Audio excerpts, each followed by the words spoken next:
Oo. Oo na. Okay, okay.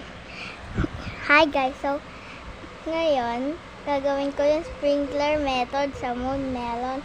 Tutulungan ako ng pinsan ko. Ito yung pinsan ko. Ang meron ako guys ay 9 basic, 2 godly, 2 master. Bibigyan niya ako ng ibang sprinkler. Kuya, tara sa garden ko.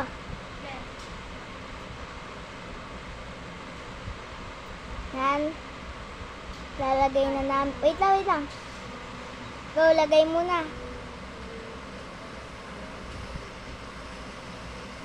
1 hour, diba? So, babalik ako guys after 1 hour.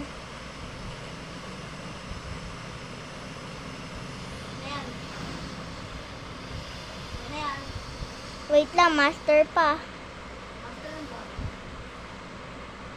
So guys, babalik ako. Bye guys.